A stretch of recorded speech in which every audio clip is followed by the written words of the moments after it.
France లో మళ్లీ రాజకీయ సంక్షోభం ఏర్పడింది. జాతీయ అసెంబ్లీలో జరిగిన విశ్వాస పరీక్షలో ప్రధాని ఫ్రాంకోయిస్ బేరౌ ఓడిపోయారు. ఎంపీలు ఆయనకు వ్యతిరేకంగా ఓటేశారు. 364-194 ఓట్ల తేడాతో ప్రధాని ఫ్రాంకోయిస్ పరాజయం చవిచూశారు. దీంతో అధ్యక్షుడు ఇమాన్యుయల్ మాక్రాన్ ఇబ్బందుల్లో పడ్డారు. కొత్త ప్రధానిని ఎన్నుకునే విషయంలో ఆయన మళ్లీ బిజీ కావాల్సి వస్తోంది. 2 ఏళ్లలోనే 5వ సారి కొత్త ప్రధానిని ఎన్నుకోవాల్సిన పరిస్థితి ఎదురైంది. ప్రధాని బేరౌ ఇవాళ తన రాజీనామాను సమర్పించనున్నారు. మాక్రాన్ కార్యాలయం ఆ రాజీనామాను ఆమోదించనున్నది. త్వరలోనే కొత్త ప్రధాని ప్రకటన ఉంటుందని అధ్యక్ష కార్యాలయం పేర్కొన్నది.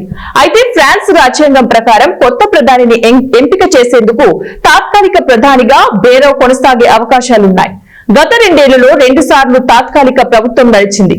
ఫ్రాన్స్ పార్లమెంటులో ప్రధాని విషయంలో భిన్న అభిప్రాయాలు వ్యక్తమవుతున్నాయి. దీంతో ప్రధాని నియామకం మాక్రాన్ కు పెద్ద సమస్యగా మారింది. ప్రస్తుతం ఆయన వద్ద ఇప్పుడు 2 ఆప్షన్లు మాత్రమే ఉన్నాయి. కొత్త ప్రధానిని నియమించడం లేదా జాతీయ అసెంబ్లీని రద్దు చేసి మళ్లీ ఎన్నికలు నిర్వహించడమే మాక్రాన్ ముందున్న లక్ష్యం.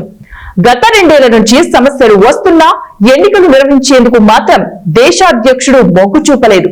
ఒకవేళ ఈసారి ఎన్నికలకు వెళ్తే ప్రభుత్వాన్ని రద్దు చేసిన 29 నుంచి 49 రోజుల మధ్య ఎన్నికలు నిర్వహించాల్సి ఉంటుంది.